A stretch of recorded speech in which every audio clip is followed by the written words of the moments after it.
ନିଜ ସ୍ୱାମୀଙ୍କ ପାଇଁ କିଛି କରିବାକୁ ଟାଇମ୍ ଆସେ ନା, ସେ ତ ସବୁବେଳେ ଆମ ପାଇଁ କରନ୍ତି, କିନ୍ତୁ ଯେତେବେଳେ ଆସେ ନା ତମେ କେବେ ପର କଥା ଶୁଣନି। ମୋତେ ବି ଯେତେବେଳେ ତାଙ୍କ କିଡ଼ନୀ ଖରାପ ହେଲା ନା, ମୋତେ ବହୁତ ଲୋକ କହିଛନ୍ତି ଆଉ ତମେ ଦିଅନି କିଡ଼ନୀ। ସେତେବେଳେ ମୁଁ କାହାରି କଥା ଶୁଣୁନଥିଲି।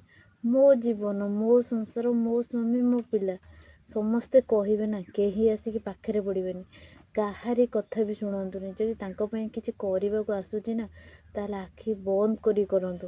କାରଣ ଗୋଟେ ସ୍ୱାମୀ ନା ତା ସ୍ତ୍ରୀ ତା ପିଲାଙ୍କ ପାଇଁ ସବୁ କିଛି କରେ, କିନ୍ତୁ ଯେତେବେଳେ ତା ପାଇଁ ଆସେ ନା, ତା ପାଇଁ କିଛି କରିବାକୁ ପଡ଼େନି। ଏମିତି ବହୁତ କମ୍ ଲୋକଙ୍କୁ ସୁଯୋଗ ମିଳେ ଗୋଟେ ସ୍ୱାମୀ ପାଇଁ କିଛି କରିବା ପାଇଁ।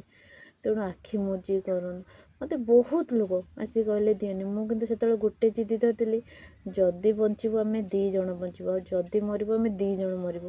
ମୋ ପିଲା ଯଦି ପାଇବେ ବାପା ମାଆଙ୍କ ସୁଖ ପାଇବେ, ନହେଲେ ଅନାଥ ହେଇକି ବଞ୍ଚିବେ। ମୁଁ କେବେ ବି କାହା କଥା ଶୁଣୁନଥିଲି। ମୋ ପରିବାର ଲୋକ ମୋତେ କିଛି କହିନଥିଲେ ଦେ କି ନ ଦେ, କିନ୍ତୁ ବାହାର ଲୋକ ମୋତେ ବହୁତ ମନା କରିଛନ୍ତି, ନା କିଡ଼ନୀ ଦେ ନା।